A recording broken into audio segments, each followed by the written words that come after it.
Welcome to the Deep Dive. Today we're looking at someone truly monumental, not just the greatest boxer. Absolutely. We're talking about Muhammad Ali, Right. a figure who really reshaped culture. Yeah, his impact went way beyond the ring. Politics, religion, race.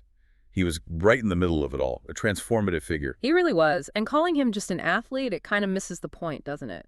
The sheer scope of his life is incredible. It is. He forced people to think about celebrity, about dissent, identity, Yeah. all of it. So our goal today for you listening is to take a deep dive into the source material.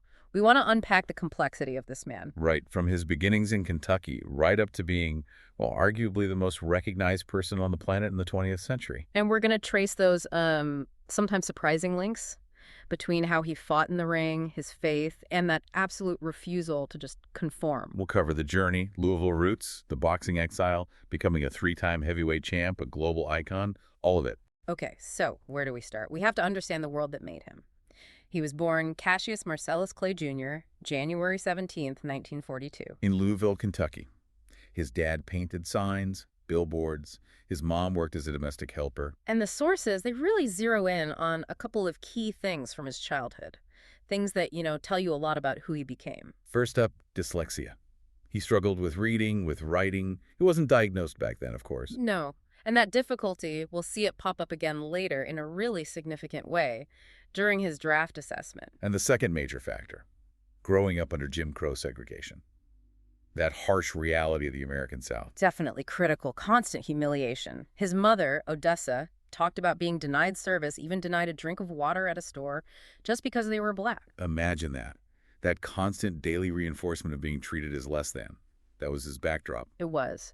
But the sources also highlight one specific event, a horrific national tragedy that really seemed to radicalize the young Clay. You mean the murder of Emmett Till? Exactly. 1955. 14-year-old boy murdered in Mississippi. Ali told his daughter later, nothing ever shook him up more than hearing about Till. Wow. So that context, that systemic injustice, that's the bedrock for his later activism, right? Yeah. That refusal to accept the status quo. Yeah, it was an anger, a fury that fueled him, an identity forged in that fire. Okay, let's shift to his boxing career. That unlikely start. From Cassius Clay to the very controversial Louisville Lip. Right. And the story starts, kind of funny actually, not in a boxing gym, but with a stolen bike. His brand new bicycle. He was 12. Loved that bike. And he was furious, crying, told a police officer he found Joey Martin that he was going to whoop whoever stole it. And Martin, who also happened to be a boxing coach, basically said, well, you better learn how to fight first. Smart advice, and he took to it immediately, learned fast. Yeah, the sources talk about his incredible amateur record. Something like 100 wins, only 5 losses. That's it. Culminating in the light heavyweight gold medal at the 1960 Rome Olympics. Pretty amazing start. And then he turned pro almost straight away, October 1960. Now, that Olympic medal, it brings us to one of the most famous, most powerful stories about Ali, the mythology around it. Ah, the story about throwing it in the Ohio River. Right. In his autobiography, he says he did it after coming back to Louisville, winning gold for his country, and then being refused service at a whites-only restaurant. Said he fought a white gang afterward, then just chucked the medal in the river. A powerful symbol of disillusionment. Hugely powerful. Like, here's your medal, America, but you won't even give me basic rights. But, we should say, the sources also note this story is disputed. Yeah, biographer Thomas Hauser suggests he actually just lost the medal about a year later. True. But the fact that the story caught on, that people believed he threw it away or felt he should have, that says everything about the time, doesn't it? Absolutely. It captured his rebellious spirit, the injustice he faced.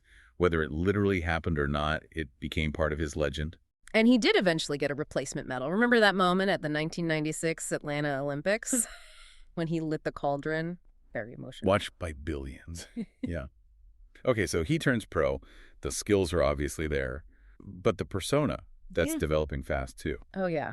By late 63, he's 19-0. But he's already becoming the Louisville Lip, loud, brash. And where did that come from? The sources have a fascinating insight here. It wasn't just ego. No, it was partly a business strategy, inspired by, of all things, professional wrestling. Seriously? Yeah. He met this wrestler, Gorgeous George Wagner, in Vegas back in '61. Flamboyant guy. And Gorgeous George told him what? Basically, start talking big, predict the rounds, be outrageous, because it'll draw crowds, some will come hoping you win. And others will pay good money hoping to see you lose. Exactly. Pure marketing. Ali got it immediately. Controversy creates cash. So he embraced it. The rhymes, the predictions, the boasting. Big mouth and a bragger, as he called himself. It set the stage for some real drama, even early on. And he wasn't invincible either. He had tough fights. Right, he got knocked down by Sonny Banks. And by Henry Cooper in Britain, that was a close call.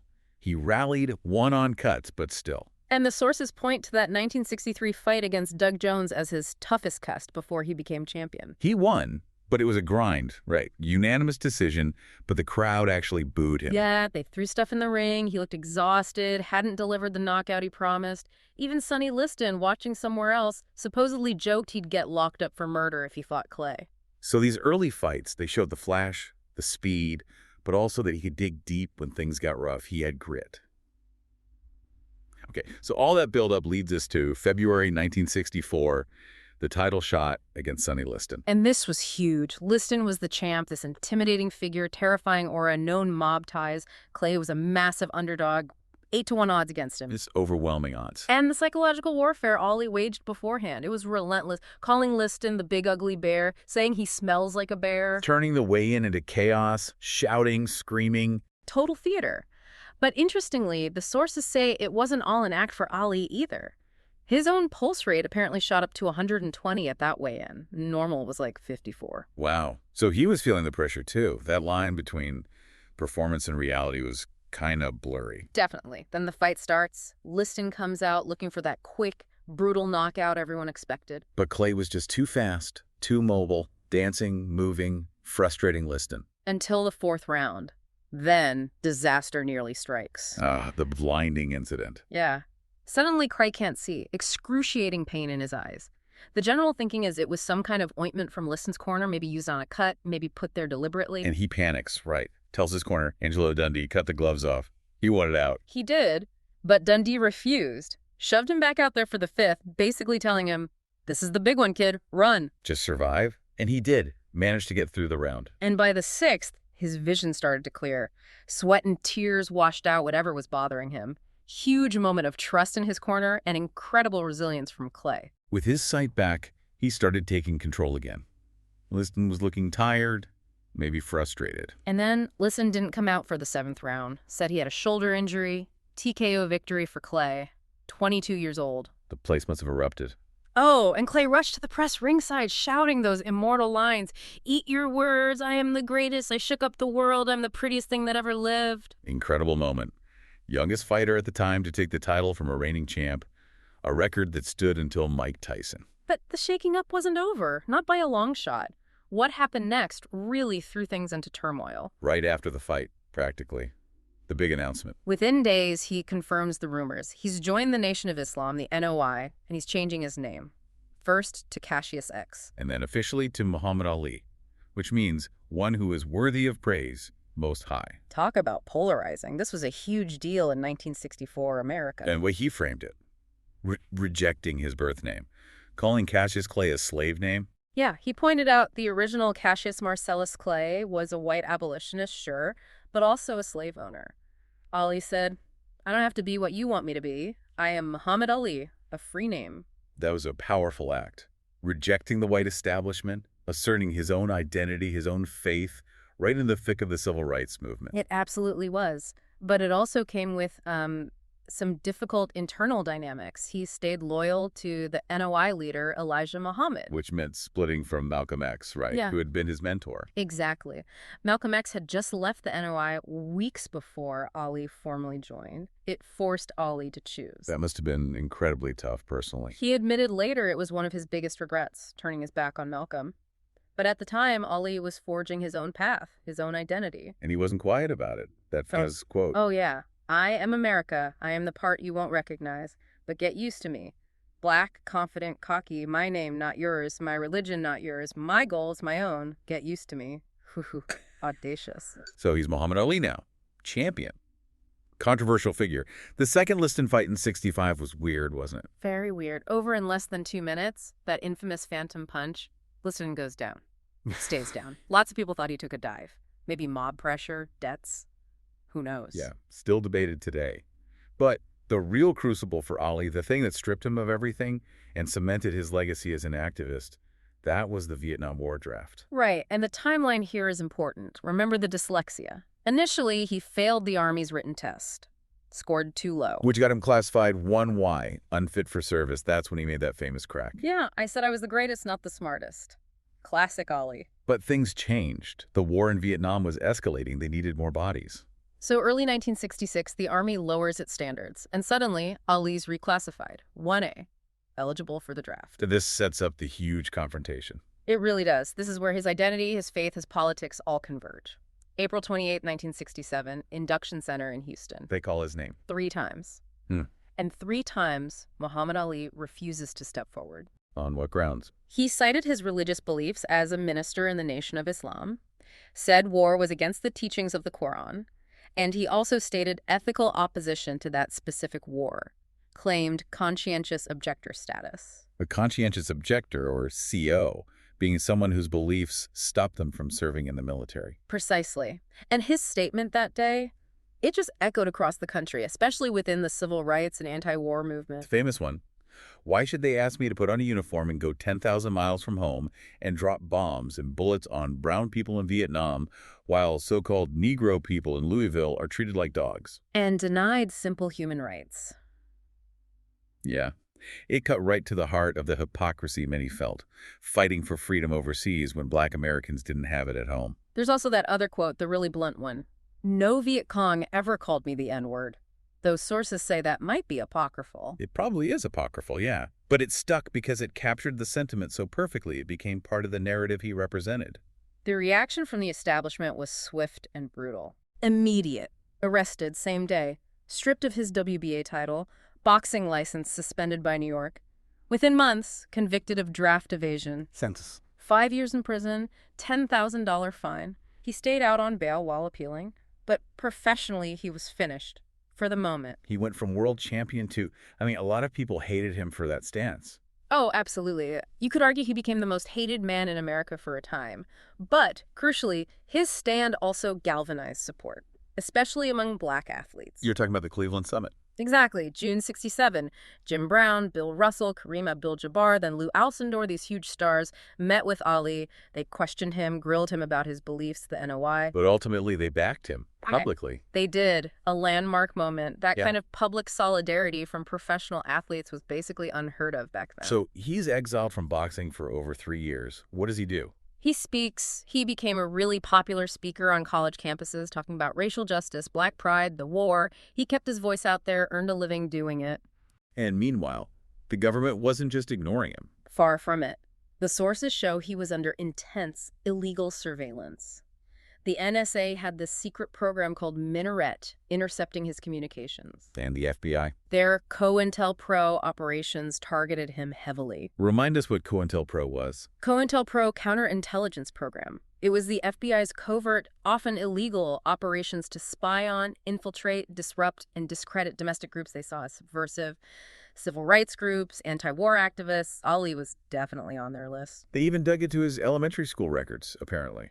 Shows how threatened they felt by his dissent. It really does, but the legal fight kept going, all the way to the top. The Supreme Court, 1971, Clay v. United States. And they overturned his conviction, unanimously, 8-0. So, victory, but on what grounds did they validate his religious objection? See, that's the interesting part. No, not directly. The ruling was based on a technicality. The appeal board hadn't properly stated why it rejected his CO claim. There were potentially valid reasons, but they didn't specify which one applied. So it was a procedural error, essentially, not a ruling on the substance of his beliefs or the NOI's teachings about war. Exactly. The court kind of sidestepped the trickier First Amendment religious issues, focused on due process. But the practical effect was the same. Ali was cleared. He could fight again. But what a cost. 3.5 years gone. His prime years, Angelo Dundee, his trainer, said it perfectly. He was robbed of his best years. He was 25 when banned, almost 29 when he returned. But return he did, 1970. And his comeback really kick-started what many call boxing's golden era. It truly did. He got a license in Atlanta first, beat Jerry Quarry pretty quickly. Then Oscar Bonavena in a tougher fight stopped him late, 15th round TKO. Setting the stage for the legendary rivalries. First up, Joe Frazier. Their first fight, March 1971. Madison Square Garden, billed as the fight of the century, and it lived up to it. Both undefeated, global mega event. Huge hype. Press passes, international broadcast. And Ali, his Supreme Court appeal was actually still pending then. He just turned the psychological pressure way up. This is where the Uncle Tom stuff came in, right? Really harsh trash talk against Frazier. Brutal stuff. Call him ugly, dumb, a tool of the white establishment. Frazier's camp said it was deeply hurtful, especially because Frazier also came from poverty. Ali was positioning himself as the people's champ, while painting Frazier unfairly as the opposite. How's the fight itself? Incredible battle. Frazier just kept coming forward, relentless pressure. Ali took a lot of punishment. He actually started experimenting more with that tactic of leaning on the ropes, trying to weather the storm. Kind of like an early version of the rope-a-dope. Sorta, yeah. But Frazier was just too strong that night. Yeah. Final round, the 15th, Frazier lands this massive left hook, drops Ali. Ali got up, but the decision was clear. Unanimous for Frazier. Ali's first professional loss. Must have been a shock. But he didn't just fade away. No way. Stayed busy. There was even talk of a fight against Wilt Chamberlain, the basketball giant. Ali apparently psyched him out in an interview, yelling, "Timber!" Classic Ali. Yeah. But he did have another real setback in 73. Yep. Lost to Ken Norton. Broke his jaw in that fight. Another upset. Showed he wasn't invincible. He won the rematch. A split decision. Pretty controversial. But that set up the second Frazier fight in 74. Right. Ali looked sharper this time, stronger early on. Still a really intense fight, lots of clinching. But Ali got the win. Unanimous decision. Even the score with Frazier. And that victory paved the way for maybe the most iconic fight ever. You gotta be talking about the Rumble in the Jungle. Kinshasa, Zaire, October 1974, against George Foreman. Foreman was terrifying. Young, unbeaten, devastating power. He'd just destroyed Frazier and Norton in 2 rounds each. Ali was 32, seen as older, slower, a massive 4-1 underdog again. Everyone thought Foreman would walk through him. Pretty much. But Ali turned the whole event into a global spectacle. He connected with the people in Zaire. They were chanting, "Ali, Bomaye, Ali, kill him." And the poetry, that pre-fight rhyme. Legendary. I'd done wrestled with an alligator. I've done tussled with a whale, handcuffed lightning, thrown thunder in jail. Just pure, uncut Ali braggadocio. Only last week, I murdered a rock, injured a stone, hospitalized a brick. I'm so mean I make medicine sick. Incredible self-hype. It wasn't just hype, though. It was psychological warfare. Building his own confidence, maybe planting doubt in Foreman's mind, and then, in the ring, the masterstroke. The rope-a-dope. Explain how that worked. Why was it so genius, especially against Foreman? Okay, so Foreman's big advantage was overwhelming power, especially early. He usually blew guys out in a few rounds. Ali knew he couldn't match that power, and maybe not the speed anymore either. So conventional wisdom would be, stay away, use movement. Exactly. But Ali did the opposite. From the second round, he went to the ropes, covered up, let Foreman tee off on him, leaned back, used the rope's elasticity to absorb the punches, clinched cleverly. Deliberately letting the power puncher punch himself out. Precisely. Foreman kept wailing away, mostly hitting Ali's arms or landing glancing blows. Ali was conserving energy. Foreman was expending massive amounts, getting more and more frustrated.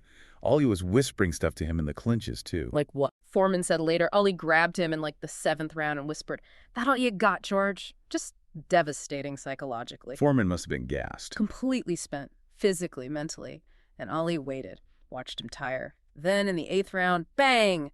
Unleashed a quick combination. Foreman goes down in the center of the ring. Knockout. Unbelievable upset. He'd done it again. Reclaimed the title. And the world was watching. Estimated TV audience of 1 billion people. The biggest live broadcast audience ever at that time. Just staggering reach. But the brutal trilogy with Frazier wasn't quite finished. One more to go. The Thrilla in Manila. 1975.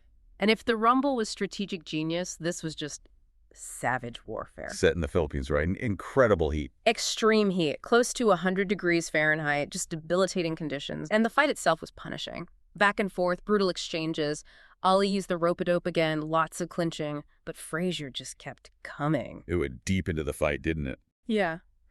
By the 13th, 14th rounds, Ali was landing heavily. Frazier's face was incredibly swollen, eyes closing up. A boxing writer called it target practice. And Frazier's corner stopped it. Eddie Futch, his legendary trainer, saw Frazier couldn't see, was taking terrible punishment. He stopped the fight before the 15th and final round. Ali wins by TKO. but he was utterly exhausted himself, collapsed after the announcement. He said later that fight was the closest thing to dying he ever knew. That's how brutal it was. A peak of courage and endurance for both men, but at a terrifying physical cost. Afterwards, Ali finally gave Frazier his due respect, calling him the greatest fighter of all times next to me. High praise, finally. After Manila, you'd think retirement might be on the cards. He even considered it. He did, but he kept fighting. And the next few years, frankly, showed a clear decline. Some controversial wins, like against Jimmy Young, Ken Norton again. And this is when his longtime doctor, Freddie Pacheco, raised serious concerns, right? Yes. He did. Pacheco saw signs of kidney damage, the toll the punishment was taking. He urged Ali to retire. When Ali refused, Pacheco quit the team in 1977. That's a really telling and sad detail. Why did Ali keep going? Was it just the money? Largely, yes, it seems. He had a huge entourage, an expensive lifestyle to maintain. Financial pressures were significant. So he fights Leon Spinks in early '78. Spinks only had 7 pro fights. And Spinks pulls off a huge upset, wins the title by split decision. Shocking loss for Ali. But Ali being Ali, he demands a rematch. Of course. Later that same year, 1978, in the New Orleans Superdome, Ali wins the rematch decisively by unanimous decision. Making him the first man ever to win the heavyweight title 3 times. Another historic achievement. It was. But honestly, that probably should have been the end. His skills were clearly eroding. But it wasn't the end. He came back again for a 4th title attempt against his former sparring partner, Larry Holmes, in 1980. And that fight was just painful to watch by all accounts. Holmes dominated a clearly diminished Ali. Angela Dundee had to stop the fight after the 10th round. The only time Ali ever lost by stoppage. The only time. And many people point to that Holmes fight as significantly worsening the neurological symptoms Ali was starting to show. The slurred speech, the trembling. Sylvester Stallone was there, wasn't he? Said it was like watching an autopsy on a living man. Just brutal. Awful. And incredibly, he fought one more time after that. Lost a decision to Trevor Berbick in the Bahamas in 1981. Then finally, permanent retirement. And the diagnosis came just a few years later. 1984, Parkinson's syndrome. Now, Ali himself and his doctors often disputed the direct link to boxing trauma, but the general medical consensus and just common sense looking at his career suggests the cumulative effect of all those punches, especially late in his career, was a major contributing factor. A tragic postscript to such a glorious but brutal career. It truly is. Even as his physical health declined, his spiritual journey continued to evolve, didn't it? Yes, it did. He moved away from the Nation of Islam, which itself was changing after Elijah Muhammad's death. He embraced mainstream Sunni Islam. Influenced by Waris Din Muhammad, Elijah's son, who was leading reforms. Exactly. This marked a shift towards a more universal message. Less separatist rhetoric, more focused on global peace and brotherhood. He made the Hajj pilgrimage to Mecca twice. And this broader spiritual outlook became really central to his public image in later years, especially after 9/11. Absolutely critical moment. In a time of fear and suspicion towards Muslims, Ali, this globally beloved figure, stepped forward. He issued that powerful statement, "Islam is a religion of peace." He condemned the attackers as racist fanatics who didn't represent the true faith. Using his immense platform for understanding and against prejudice. He did a lot of humanitarian work, too, raised awareness for famine relief. And remember his trip to Iraq in 1990. Before the first Gulf War, to negotiate the release of hostages. Yeah, he met with Saddam Hussein, successfully secured the release of 15 American hostages. A remarkable piece of personal diplomacy. Though not all his diplomatic efforts went smoothly. The sources mention a trip to Africa for President Carter in 1980. Right, trying to get African nations to boycott the Moscow Olympics because of the Soviet invasion of Afghanistan. It wasn't universally well received. Why not? Well, some governments, like Tanzania's, apparently felt a bit insulted. Carter sent an athlete, a celebrity, to discuss a serious geopolitical issue. It highlighted that tension between Ali's immense cultural power and the formalities of state diplomacy. Interesting nuance. Okay, shifting gears slightly, his cultural impact beyond boxing and politics. Hip-hop. Yes, it's an angle people sometimes forget. The sources identify him as a genuine pioneer of hip-hop culture. How so? Think about his trash talk, the rhyming couplets, the boasting, the spoken word poetry he used constantly, that rhythmic, competitive language. Like girl rap? Kind of, yeah. He even released albums, I'm the Greatest, in '63 was Grammy nominated. And that Kids album, The Adventures of Ali and His Gang versus Mr. Tooth Decay in '76. So the argument is his style, that freestyle skill and braggadocio, it helped pave the way. It legitimized that kind of verbal performance, especially for black men in the public eye. Rappers from Run DMC to Jay-Z have cited him as an influence. He showed words could be weapons, that rhyming could be competitive, theatrical, very influential for early MC culture. Fascinating connection. Hmm. And other unique cultural moments. Yeah. WrestleMania. Yep. Special guest referee at the very first WrestleMania in 1985. Huge pop culture moment. And the Hollywood Walk of Fame star. That's unique too, isn't it? It is. It's the only star mounted vertically on a wall. Why? At Ali's specific request, he didn't want his name Muhammad shared with the Prophet of Islam to be walked on, a testament to his unwavering faith right there on Hollywood Boulevard. Wow. Okay, his later years? Parkinson's diagnosis. Did he retreat from public life? Not entirely. He couldn't be the same physically, obviously, but he became a powerful symbol of resilience. He worked with Michael J. Fox, another high-profile figure with Parkinson's, to raise awareness and funds for research. And his family life? Yeah. Complicated, with 4 marriages, 9 children. Yes. And notably, his daughter Layla Ali became a successful professional boxer herself, which is interesting because Ali had previously spoken out against women's boxing. Life comes full circle sometimes, and those final global moments. Immense. Lighting the Olympic cauldron in Atlanta in 1996. Billions watching. Yeah. A truly goosebump-inducing moment, seeing him battle the tremors but still standing tall. And his death in 2016, the outpouring of grief was global. Absolutely. Septic shock. He was 74. His memorial service, broadcast worldwide, watched by another estimated billion people. It confirmed his status not just as an American icon, but a citizen of the world. And his hometown, Louisville, they fully embrace him now. They do. The airport renamed Louisville Muhammad Ali International Airport in 2019, and the Muhammad Ali Center there focusing on peace, social responsibility, keeping his deeper legacy alive. So when you look back at the whole arc, Muhammad Ali, what's the enduring significance? It's that duality, isn't it? World champion athlete, yes. But maybe his biggest impacts, his most lasting victories, came outside the ring, when he refused to compromise on his identity, his beliefs. Changing his name. Yeah. Refusing the draft. Those weren't boxing moves, they were acts of personal conviction. Exactly. And he turned those personal convictions into these huge global conversations about race, religion, war, and identity. He forced the world to engage. What strikes me is that transformation from being, like you said, maybe the most hated man in America after refusing the draft, Yeah. to becoming this universally beloved, almost sainted figure by the end, a UN messenger of peace. How does that happen? Well, I think it speaks volumes about courage and maybe about time, too. His willingness to sacrifice everything, his title, his prime years, his income, mainstream approval for what he believed in, that stand gained incredible moral weight over the decades. People came to respect the integrity, even if they disagreed initially. I think so. He proved that an athlete or any public figure could actually be more powerful, more influential when they were stripped of the conventional trappings of success if they stood firm on principle. His greatest triumphs were arguably acts of defiance, not just knockouts. So the final thought, maybe, is about that power of nonconformity, the power found in sacrifice. Yeah, perhaps. That his ultimate claim to being the greatest wasn't just about boxing belts, but about the courage to be himself unapologetically, even when it cost him dearly. That's a profound legacy to consider, isn't it? What his journey tells us about conviction and its long arc.